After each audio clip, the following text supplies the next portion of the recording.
Hi, this is Dr. Padda, and I wanted to talk a little bit about CareGuard today.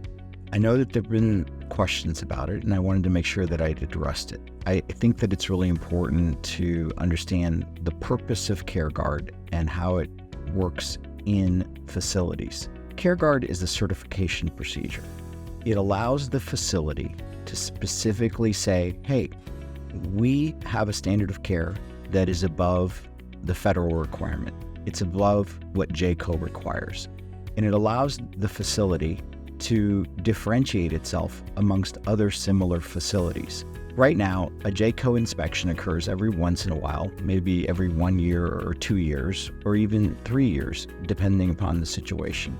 The facility self-certifies and an inspecting team comes in, and it comes in with relative infrequency unless there's an issue that's been identified. And when they come in, they inspect a series of events and usually stay at the facility for a period of time, a couple days, and they look at all of the elements. Now, the thing is that the facility itself can effectively determine the outcome by gearing up for the JCO inspection.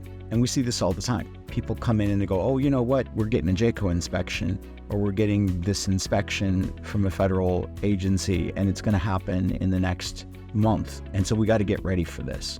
But that's not the care that the patient deserves all of the time. And family members recognize that. They know, and they can differentiate this special time period where everything is super clean and everything is tip-top and perfect may not occur again till the next JCO inspection. So the parents that are in the facility, when the people that are paying for that, their parents to be in the facility, they worry that the quality of care may suffer in turn. What CareGuard does is it provides a continuous evaluation, and we effectively send people into the facility every single month. So it doesn't give a special occurrence. It doesn't say, oh, we're going to have this every 2 years. This is continuous. So it's highly unlikely that these continuous issues are going to make a massive deterioration between a 2-year cycle. And so effectively, the facility is going to maintain a higher level than they normally would continuously. And that's the important part for a family. Now, it's hard for facilities to differentiate themselves. What they're afraid of is that they lose the patient that's in their facility because the patient gets sick, or the patient gets a urosepsis, or they don't even get the patient in the first place because they weren't able to differentiate sufficiently. And that's what CareGuard does. It allows the facility to hold itself apart from other facilities that are not willing to make that commitment and say, hey, look, our facility, we go above and beyond. We're not just going to be here for that special once every 2-year occasion. We're here every single day. We're here day and night, and we're providing care, and we can prove it. We've got an outside agency that's a patient care organization agency that looks at us and looks at us on a monthly basis. And if there's a problem identified, they help us address it. Now, from the standpoint of the people that put their loved one in the facility, they can immediately report an issue by just scanning a QR code and reporting an issue. And what that does is it triggers an immediate response and an immediate investigation in such a way that that person does not have to confront the local management team. That's usually the big fear. If I report the issue, are they going to not take care of my mom? Are they not going to take good care of my dad? Are they going to get upset?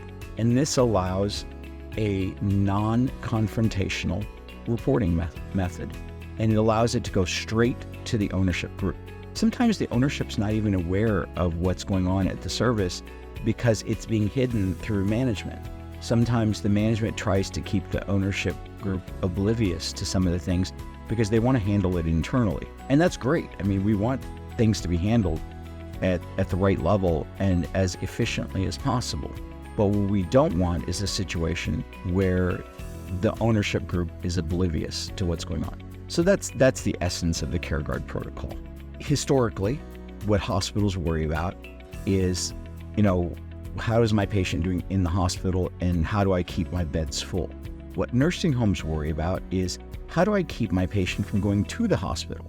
Because if they get septic, or if something happens, or if they have a fall, they end up in the hospital. They may never come back.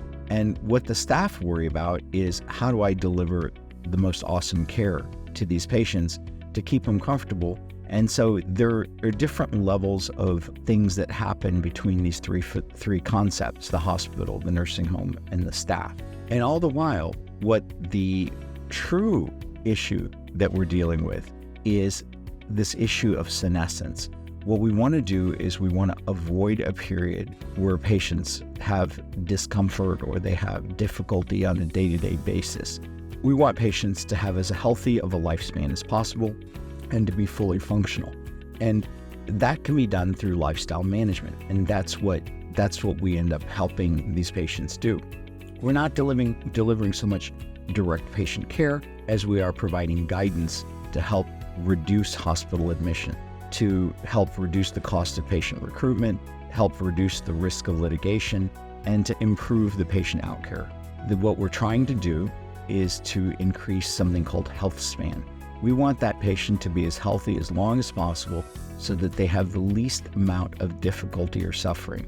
And we want to be able to do that in a prospective way. We want to be able to do that in a way that we can look at patients globally and also feedback that information individually. So what that means is, like, for example, if you have somebody who has an upper respiratory tract illness, you know that patient is sick, but these are highly communicable issues. And so if that patient has an upper respiratory tract illness in the skilled facility or the assisted living facility, and they're not feeling well, it's highly unlikely that patient is going to be isolated and it's just going to be that one patient. It's likely that it's going to have spread to 5 to 7 other patients. And if you don't appropriately screen for the other patients as well, you're going to have a problem. Most nursing home groups, most assisted living facilities don't screen the whole population. They screen just that one patient and hope that one patient gets better. Well, if you preemptively look at the rest of the patients, you might be able to prevent an infection to spread through the whole facility. And that's kind of what happened during COVID. We would get one focus of patient and it would spread rapidly. Now, what's more interesting to me is that nursing home patients were pretty much in the nursing home. So it wasn't the patient that was generating a new infection in the nursing home all by themselves and they had gotten this virus because they had just been elderly. What it was they were getting the infection from their caregiver. And sometimes the caregiver didn't even know that they had an infection or had some exposure, and they had transmitted it inadvertently to somebody they were caring for, who then was transmitting it to everybody else in the facility. So when we look at things, it's not just at the individual patient level. We look at things in pods and in groups because we think that makes the bigger difference, especially for communicable disease. These are the kind of things that we want to get ahead of. We also want to look at issues associated with best care. There's a lot of times that medications may not get to the right patient, or somebody has made a mistake, or medications have gotten lost, or even there's a possibility of diversion. And there's no way to know, because sometimes patients genuinely are getting sicker and the medication isn't working for them, but sometimes the medication is working for them, but they're just simply not getting it, and those medications have become diverted. There's no way to tell that unless you actually check the patient. So we do a diversion risk profile on the patient. And sometimes what we're doing is we're doing compliance monitoring by checking the patient's urine, saying, hey, did you actually get this medication? Sometimes we're checking the patient's saliva because we want to make sure that there's therapeutic monitoring that's going on. We don't want to have an issue where things have been missed and they could have been found faster. We don't want to have an issue where the patient doesn't get what they're supposed to get, or inadvertently getting something that they're not supposed to get. Things happen, and these are complicated situations, and sometimes patients will end up getting something that they're not supposed to get. Maybe somebody brought it in from the outside. You don't know, and you won't discover it. And even things that are as innocuous as over-the-counter medications that a family member brings in may be given to the patient doesn't realize what they're taking, or they give it to a friend going, hey, I have this ibuprofen, or what I think is ibuprofen. My daughter brought it to me, and you're hurting a little bit. Let me give it to you.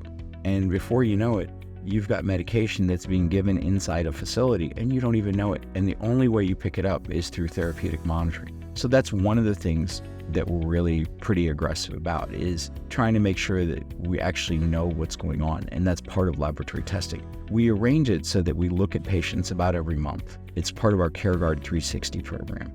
And so we want to make sure that we don't oversight or miss some of these things.